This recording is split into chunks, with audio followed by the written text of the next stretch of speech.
बिस्मिल्लाहिर्रहमानिर्रहीम। अस्सलामु अलैकुम वरहमतुल्लाह। उम्मीद है तमाम तलबा खैरियत से होंगे। आज का जो हमारा लेक्चर है वो है वर्नियर कैलिपर। हम डिटेल से वर्नियर कैलिपर के बारे में पढ़ेंगे कि वर्नियर कैलिपर क्या होता है, इसका मूजिद कौन है, इकसाम क्या है, इसका मटेरियल कौन सा है, पार्ट्स क्या हैं। तो आज का हमारा टॉपिक है वर्नियर कैलिपर। तो पहले वर्नियर कैलिपर की हम तारीफ पढ़ लेते हैं कि वर्नियर कैलिपर क्या है। वर्नियर कैलिपर ऐसा पैमाइशी औज़ार जिसकी मदद से हम अंदरूनी, बैरूनी और डेप्थ वाली पैमाइश सही तौर पे नाप सकें, वर्नियर कैलिपर कहलाता है।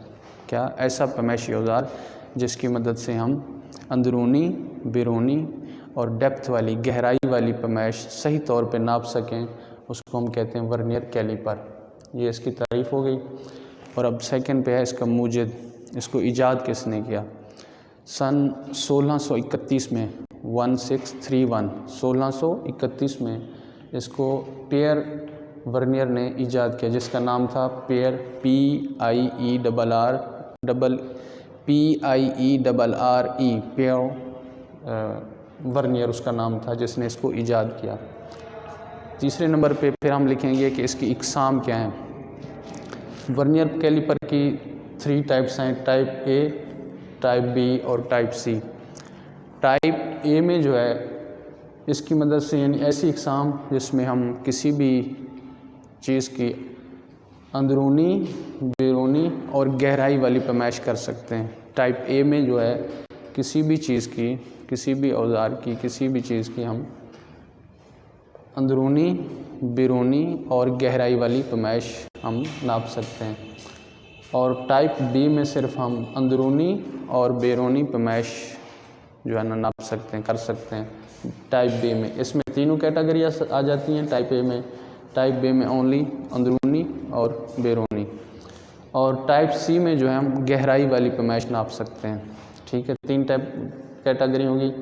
इस टाइप में जो हम तीनों अंदरूनी, बैरूनी और गहराई वाली, इस टाइप में हम अंदरूनी और बैरूनी, और टाइप सी में हम ओनली गहराई वाली जो पैमाइश है वो कर सकते हैं। इसके बाद ये आ जाता है कि वर्नियर कैलिपर का मटेरियल क्या है। आमतौर पे जो वर्नियर कैलिपर बनाया जाता है वो स्टेनलेस स्टील का बनाया जाता है। मेन अक्सर जो मटेरियल मार्केट में जो वर्नियर कैलिपर अवेलेबल हैं वो है स्टेनलेस स्टील का, लेकिन टूल स्टील से भी बनाया जा सकता है। टूल स्टील और स्टेनलेस स्टील से वर्नियर कैलिपर का जो मटेरियल है वो ये है। इसके साथ फिर इसके पार्ट्स आ जाते हैं कि इसके कौन कौन से पार्ट हैं। अगर आपको ये पिक्चर नज़र आ रही है तो आप देखें 1, 2, ये मैंने इसको मेंशन किया हुआ है कि ये जो 1 नंबर पे है इसको हम कहते हैं आउटसाइड जाज, ये वाले। ठीक है, यानी बैरूनी पैमाइश जो हम नापते हैं वो इनसे हम नापते हैं आउटसाइड जाज। 2 नंबर पे, 2 नंबर पे है, ये है इनसाइड जाज। ठीक है, ये वाले हिस्से से हम बाहर की पैमाइश नाप सकते हैं। नंबर 2 पे जो है इससे हम अंदर की पैमाइश नाप सकते हैं, यानी होल की जिसे कहते हैं पैमाइश हम नाप सकते हैं। और नंबर 3 पे है डेप्थ प्रॉब। डेप्थ प्रॉब ये वाली जो है इससे हम गहराई की पैमाइश नापते हैं, यानी किसी चीज़ की जब हम डेप्थ नापते हैं, गहराई नापते हैं, तो ये वाली प्रॉब से यूज़ करके हम उसकी डेप्थ प्रॉब की हम पैमाइश नापते हैं। उसके अलावा 4 नंबर पे आ जाता है ये वाला, ये सारे का सारा हिस्सा, इसको कहते हैं हम मेन स्केल। मेन स्केल है, यहाँ से लेकर ये जितना हिस्सा है जहाँ पे ये रीडिंग मेंशन की हुई है इसको हम कहते हैं मेन स्केल। इसके बाद 5th नंबर पे, 5वें नंबर पे ये टोटल, इसको जहाँ पे ये मेन स्केल रीडिंग, इसको हम बीम भी कहते हैं। ये बीम है, ये है बीम, यहाँ से लेकर ये सारा हिस्सा इसको हम बीम कहते हैं। और 6 नंबर पे आ जाता है ये वाला हिस्सा जो मूवेबल होता है, ये है वर्नियर स्केल। ये 2 कैटेगरी में होता है, एक mm में है और दूसरा है इंचज़ में। ये वाला हिस्सा यहाँ पे जो रीडिंग दी जाती है वो mm में है। इससे ऊपर जो 7 नंबर पे है वो है वर्नियर स्केल। ये भी वर्नियर स्केल है, वो भी वर्नियर स्केल है। उसके ऊपर रीडिंग इंच की होती है, इसके ऊपर मिलीमीटर की होती है। और 8वें नंबर पे जो है इसके साथ लगा होता है एडजस्टेबल स्क्रू, जिसकी वजह से हम इसको आगे पीछे मूव करते हैं, एडजस्ट भी कर सकते हैं। इसके बाद पार्ट्स के बाद हम देखते हैं कि ये साइज़ क्या होता है। तो साइज़ का मतलब ये है कि वर्नियर कैलिपर जो मार्केट में अवेलेबल है उसका कितने साइज़ तक पैमाइश नाप सकता है। वो है 150 mm से यानी इसकी ये वाला हिस्सा 150 mm से छोटा जो साइज़ है वो 150 mm पमैश नाप सकता है और बड़े से बड़ा 1200 mm तक यानी अवेलेबल हैं। ये साइज़ में 150 mm से लेकर 1200 mm तक के साइज़ के वर्नियर कैलिपर अवेलेबल हैं। उसके बाद होता है ज़ीरो एरर। तो जब भी वर्नियर कैलिपर की पमैश लें तो उस वक्त ये देखना चाहिए कि इसमें जो है ज़ीरो एरर तो नहीं। ज़ीरो एरर क्या है कि यहाँ पे ज़ीरो होता है और ये ज़ीरो, जब इनको आपस में मिलाएं तो ये दोनों ज़ीरो एक दूसरे के बराबर हैं। अगर वो बराबर नहीं आ रहे, एडजस्ट नहीं हो रहा, तो इट्स मीन उसमें ज़ीरो एरर है। तो पमैश लेने में फ़र्क होता है। तो सबसे पहले जो है ज़ीरो एरर, सबसे पहले पमैश लेने से पहले ज़ीरो एरर चेक करना चाहिए कि ज़ीरो एरर है या नहीं है। उसके बाद आ जाता है लीस्ट काउंट। तो लीस्ट काउंट हम डिटेल में अभी पढ़ते हैं कि लीस्ट काउंट क्या होता है, कैसे निकाला जाता है, इससे लीस्ट काउंट निकाला कैसे जाता है। तो इससे उसके बाद है इस्तेमाल। लीस्ट काउंट इस्तेमाल के बाद मैं बताता हूँ कि लीस्ट काउंट कैसे निकाला जाता है। इस्तेमाल जो है, इस्तेमाल यही है कि इसकी अंदरूनी, बैरूनी और गहराई वाली पमैश नापने के लिए वर्नियर कैलिपर का इस्तेमाल किया जाता है। इस्तेमाल में किया जाता है अंदरूनी, बैरूनी और गहराई वाली पमैश नापने के लिए हम क्या करते हैं, वर्नियर कैलिपर का इस्तेमाल करते हैं। और इस्तेमाल में जो सबसे ज़्यादा एहतियात है वो क्या है? एहतियात ये है कि ऐसे ना हो कि इसको डंडा समझकर कि ये जी वर्नियर कैलिपर है, इसको डंडा समझकर इसको मारें तो ये मारने से टूट जाएगा, या इसको ज़मीन पे ऐसे पड़ा हो गिर जाए, तब भी क्या हो सकता है कि पमैश लेने में वही वाली बात आ जाएगी कि इसमें ज़ीरो एरर आ जाएगा। तो एक तो इसको डंडा समझ के, हथौड़ा समझ के नहीं मारना चाहिए। दूसरा, इसको ज़मीन पे गिरने से बचाना चाहिए कि ये ज़मीन पे अगर गिर जाए तो फिर इसमें यही ज़ीरो एरर आ जाता है। ज़ीरो एरर आने की वजह से इसकी पमैश लेने में मसला आता है, मतलब सही पमैश पर नहीं ली जा सकती। इसके अलावा इसको जो है जंग से बचाना चाहिए। जब इस्तेमाल कर लें तो ऐल लगा कर इसको फिर डब्बे में रख लें, सेव कर लें। तो इसकी ये 3-4 बेसिक एहतियात हैं जो इस्तेमाल करने में हमें एहतियात करनी चाहिए। अच्छा, अब इसका प्रैक्टिकली हम कर रहे हैं कि वर्नियर कैलिपर को प्रैक्टिकली आप अगर यूज़ करना चाहें तो कैसे करेंगे। तो आप देखें, पहले इसका जो हमने तारीफ़ पढ़ी थी, डेफिनेशन, वो क्या था, किसी भी चीज़ की बैरूनी पमैश, अंदरूनी पमैश और गहराई नापने के लिए वर्नियर कैलिपर का इस्तेमाल किया जाता है। तो अब देखें, इसकी बैरूनी पमैश पहले चेक करते हैं कि ये क्या है। ये मेरे पास ऐसे समझिए एक रॉड है, मैं इसकी बैरूनी पमैश चेक कर रहा हूँ, ठीक है। ये है इसकी बैरूनी, बहर वाली पमैश, ठीक है। जब ये चेक करेंगे तो उसके बाद ये लॉक नट होता है, इसको बंद कर देंगे। ये बंद कर दिया। अब हम इसकी रीडिंग करेंगे भी क्या है, ठीक है। अब ये इसके ऊपर आ रही है जी 31.3, ठीक है। तो कैसे पता चलेगा कि 31.3? ये यहाँ से अगर आपको नज़र आ रहा है तो ये 31 हो गया, ये वाला। और ये वाला देखेंगे वर्नियर स्केल जो बराबर लाइन आ रही है 1, 2, 3 ये आ रही है, तो जो ये बराबर आ रही होगी वो ये हमारी पमैश होगी, ठीक है, 31.1।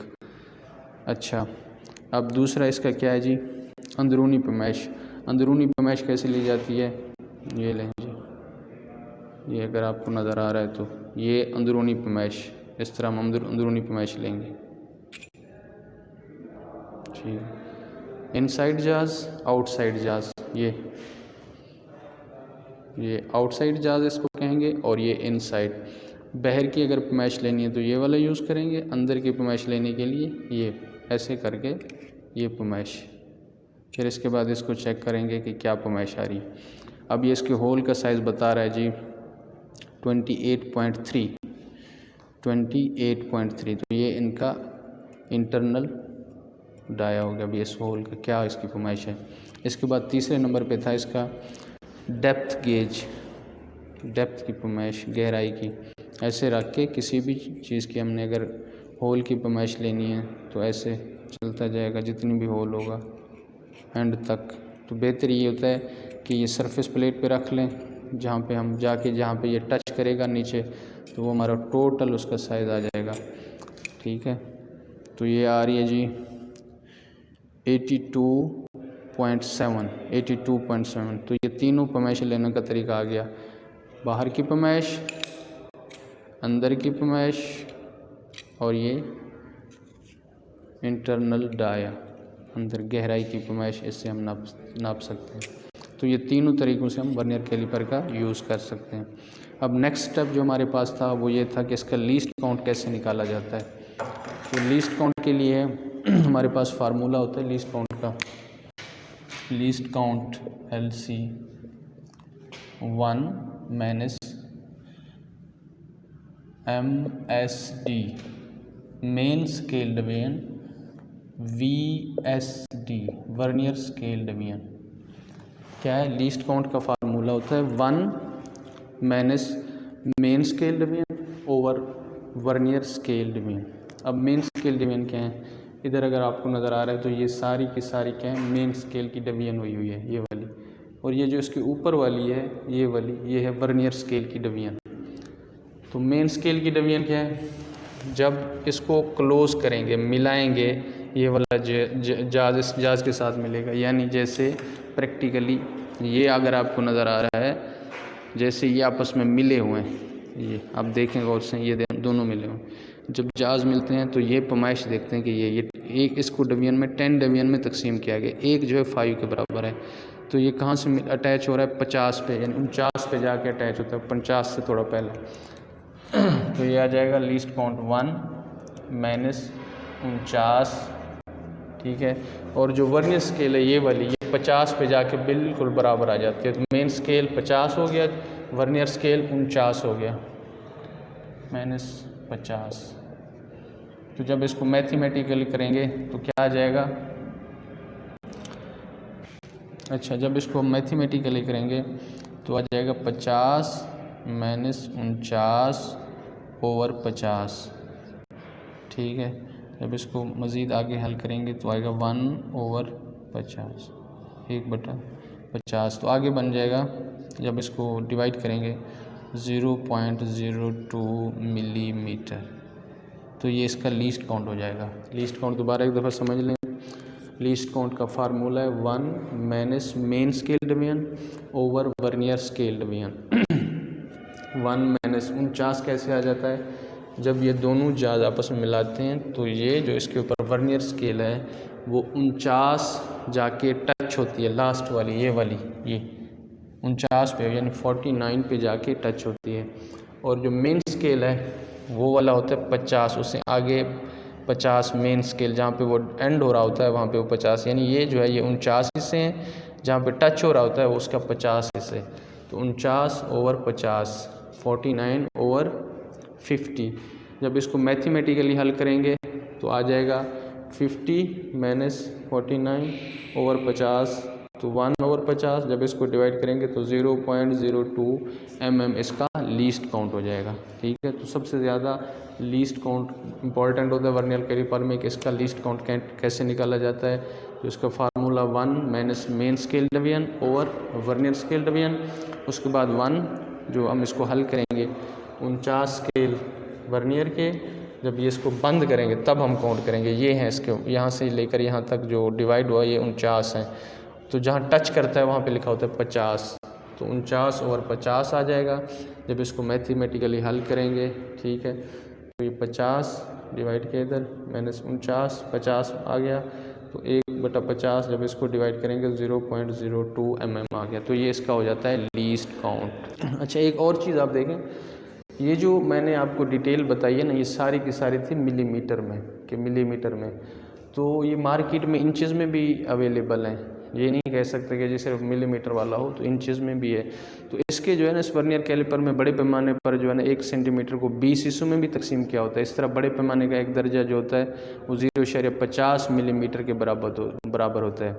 वर्नियर स्केल या पैमाने की जो लंबाई है बड़े पैमाने के 24 दर्जों यानी 12 मिलीमीटर के बराबर होती है, और इस लंबाई को हम 25 बराबर हिस्सों में भी तकसीम किया होता है। इस तरह से वर्नियर पैमाने जो है ना, वर्नियर का जो पैमाने का एक दर्जा है वो 0.48 मिलीमीटर के बराबर होता है। ये किस में? इंचेस की बात हो रही है, क्योंकि बड़ी पैमाने की जो एक लाइन है ना वो 1/2 या 0.50 मिलीमीटर के बराबर होती है।